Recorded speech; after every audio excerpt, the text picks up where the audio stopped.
you have to fight the gods and win. There's a game called Hades where you play as Zagreus, and essentially you're fighting your way out of hell in this game. You're fighting through Tartarus, Asphius, the various levels of hell, until you have to fight your father, Hades, at the end. Zagreus is the son of Hades. And I thought it was kind of a good metaphor for life, like, because all the forces are against you, like the demons are fighting you, the angels are fighting you, everything is using its forces against you to push you back into hell, to the bottom.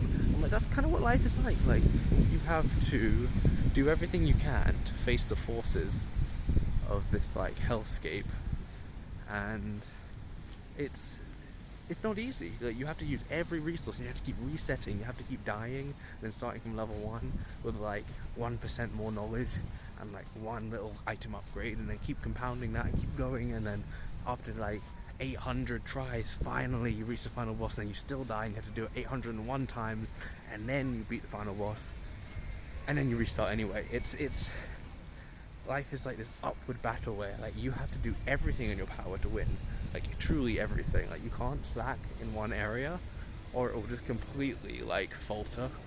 You cannot slack even once at all. And I compare it to the story of Job a bit, as in story, you know, like, he's expected to lose faith in God, because it's literally like God agrees to let Satan torture him. So it's quite literally God and Satan against Job. So it's like, how are you going to beat God and Satan at the same time? And maybe Hades is the answer to that. Like, you have to become someone that can fight the gods and win. Like in One Piece, how Luffy sets a war against the world government. Like, a team of 7 pirates command a war against the world government. It's like, maybe you have to do that sometimes. Maybe you, as a single individual, have to literally, like, demand to fight God himself and Satan and win. Like, you have to believe you can win while literally starting a fight with the guy that created you and the universe, and believe you can win. Like, maybe that's the mindset you need to actually win at life. Like, to be that person that can genuinely believe it. Like, maybe that's the key. Even though it's absurd, maybe that's the idea, to set an absurd belief and then carry it through. And maybe by believing it, it carries through. Like, that's the idea. So, it could apply, it could not. I just thought it was an interesting, cool idea. Fight the gods and win. That's what you have to do. Keep trying.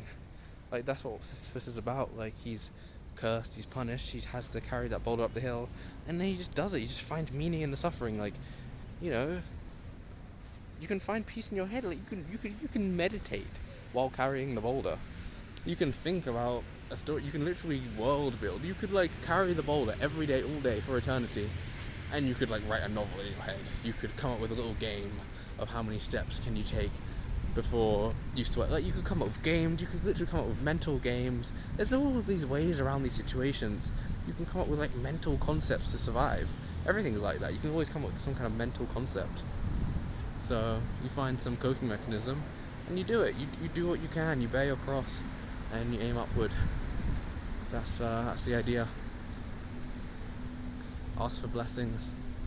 I think it might be a topic for another one, but prayer is important as well. Sometimes if you want to get somewhere, you have to do everything. Like, absolutely everything in your power. Like, you have to meditate, you have to